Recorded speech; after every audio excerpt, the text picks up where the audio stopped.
How do I go from feeling broke to brand new? Will I always feel jaded like love's overrated? Got trust. It's Courtney Fielder, and we're joined here with a great Saskatchewan gal joining us here living in Nashville, Tennessee. We have Shantaia. How's it going, Shantaia? It's going great. How about you, Courtney? Doing fantastic. Does it still feel weird when people interview you and say living down in Nashville, Tennessee? For sure. I mean, it kind of like gives me some butterflies and chills. Like, I get that often, even just driving around this town. Like, I really, it hasn't sunk in yet, you know, and it's been over a year, but it's so wild. I was just going to ask you, yeah, it's crazy to think that it's been over a year that you've been down there, hey? Yeah, I think because with COVID, things have felt like forever, like it's everything, you know, lasts forever and things drag on, but at the same time has just been flying. So it's a weird kind of like weirdly balanced scales, you know, just is time passing by or is it standing still? And when I think about my time here in Nashville, it's definitely been flying by. And you haven't been standing still either, because you have been working so hard on new music. And actually, you're out right now with a brand new song to kick off 2022 called Broke to Brand New. What can you tell us about this one? Yeah, I'm so excited about this song because when I first moved to Nashville, I felt like I was kind of writing a lot for like other projects and really wasn't quite knowing what direction I was going to go with my next project. And we Had a Good Weekend out and we were busy just kind of focused on that. And then one night I was at a gig, overheard somebody talking about this broke down truck being brand new to them. And I was definitely eavesdropping on a conversation. And it sparked an idea for me. And I went home that night and picked up my roommate's guitar in like our dark living room. I was home alone and I just wrote this chorus in 2 minutes. And it was that feeling of like, okay, this is where we're going next. And it's really cool because I sent it to some friends and they were like, don't you dare write this with anybody else. Like, we want to finish this with you.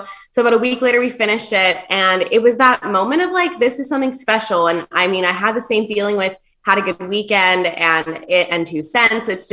It's hard to describe, but it's this like gut feeling that there's something really special about the song and that you should do something with it. So we held on to it for like a year, and I knew that it'd be in this mix of a new batch of songs, and went into the studio in August and recorded 3, and it's the first one out in the world.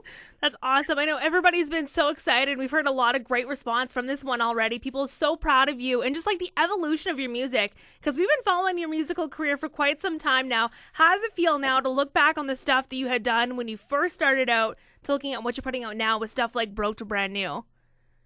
It's changed so much. And I think just me as an artist, I've grown so much. I mean, I started releasing music when I was, I think, 18 years old. I just graduated high school and was still trying to find who I was as an artist and what really lit my fire. And I think just Had a Good Weekend and Broke to Brand New are really songs that like I was able to incorporate a lot of my musical tastes in there. And I mean, I grew up on country, but I also would like sneak listen to pop music, and my parents were like, put that away and listen to country, you know. It was so funny, but I really grew up with a lot of different genres inspiring me. And I think for the longest time, I tried to kind of like not put that in my music and try to keep it more country. And I think Broke to Brand New is a really good idea of where my sound is going to stay at least for the next little while. I'm all about evolution and changing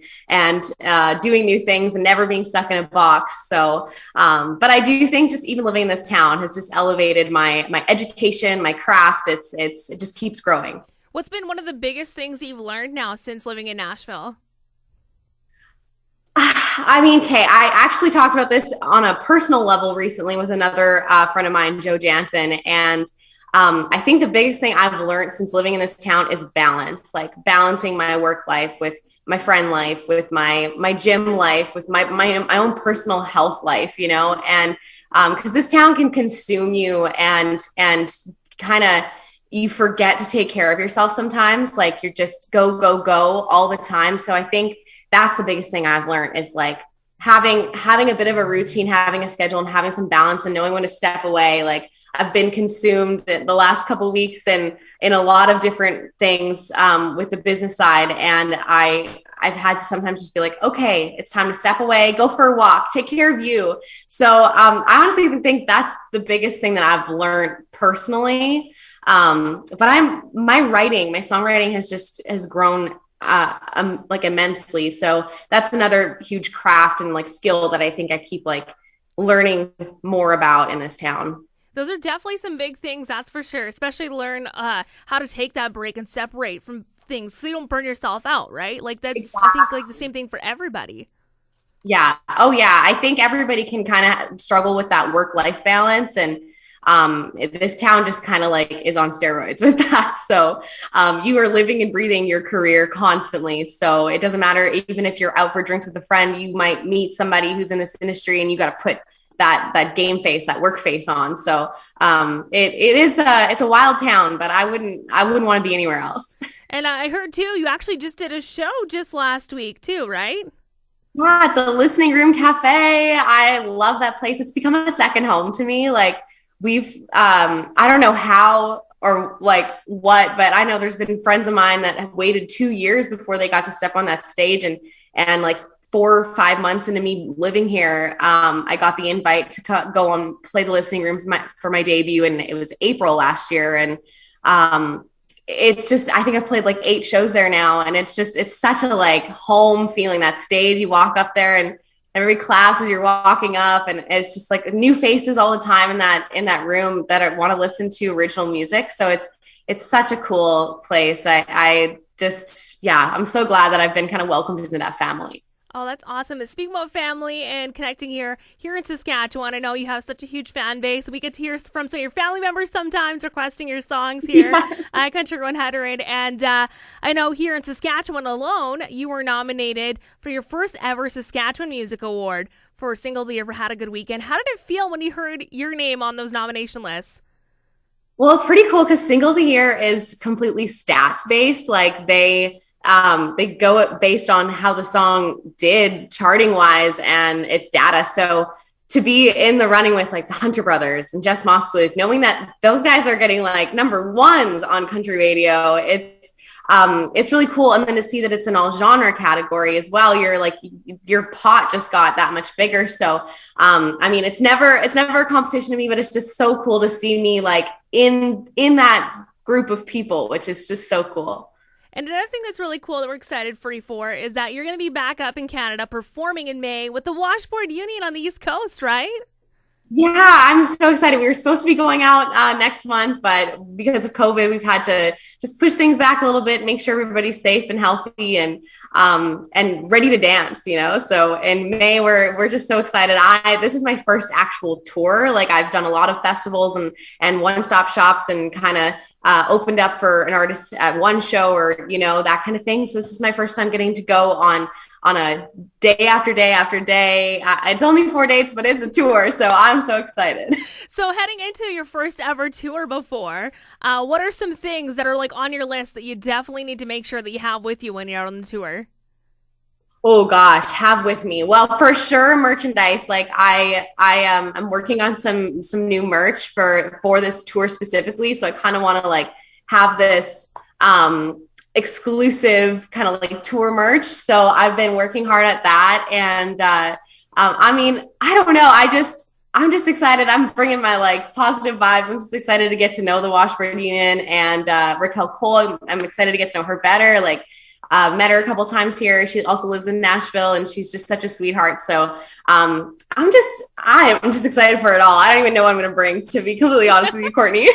It must be nice too. Like you were just talking to Raquel Cole living down in Nashville too. We kind of got like a little bit of the Canadian country music family down there, so it kind of makes it feel a little like home for you, right?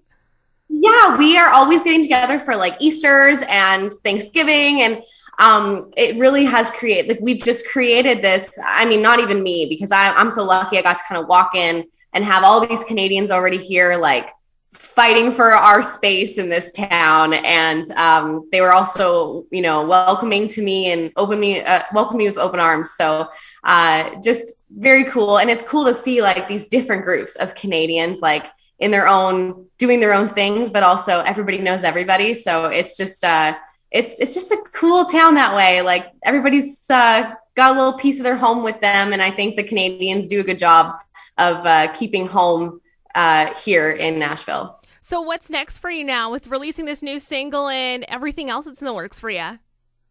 Well, I am hopefully going to be able to release another album. I'm working on a concept album, so I'm really excited to hopefully be eventually able to announce what that is, because I've been envisioning this concept for over a year now, pretty much close to when we wrote Broke to Brand New, and I kind of started noticing this like common theme amongst a lot of the songs that people were relating to at shows, and songs that I was mostly relating to. So working on that, then the tour, and hopefully coming home for some shows this summer, and just chipping away at the grindstone, I guess.